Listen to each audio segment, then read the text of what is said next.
been like 2 weeks since Start Art's vlog coming soon, and I still need to put away all my meteor hammers because I haven't had a chance to breathe. I'm gonna take you guys through some ways to store your meteor hammers and rope darts, and I'm gonna show you 2 of my favorite. Starting with the weight side of my dominant hand, I'm gonna take 2 fingers and wrap them, taking that line back behind that and pulling this through, and what I've heard is called a magic loop.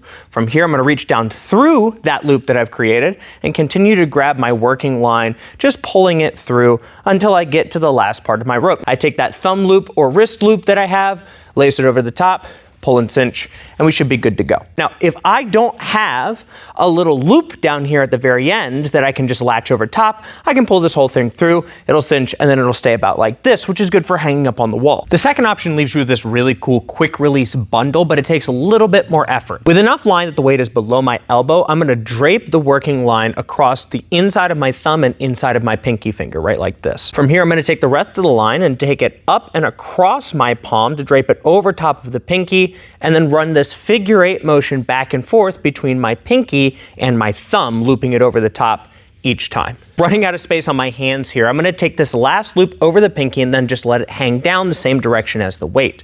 I'm gonna grab back behind everything with my thumb and my pointer finger on the other hand, including this last piece of rope that's attached to the weight, and I'm just gonna slide it off my pinky and my thumb. I should have this nice little bundle of figure 8 cordage.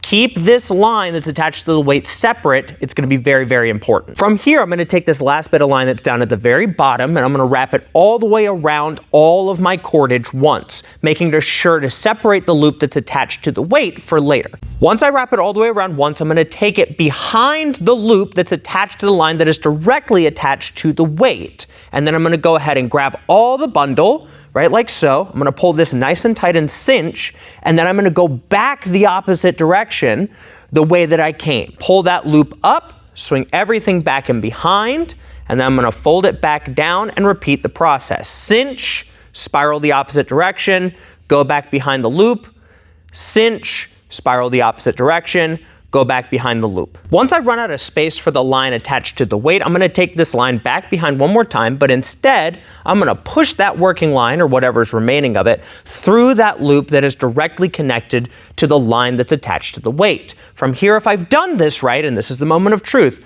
I should be able to pull down on the weight and cinch this loop into place, sort of tying it against itself. And from here, I have this cute little bundle. I can even wrap it the rest of the way or tuck the weight into one of these loops wherever I see fit. But if I've done this right, I take the loop that would normally be attached to my wrist or my thumb, and I pull this free. And as I do, this whole thing should come undone. Pretty nifty.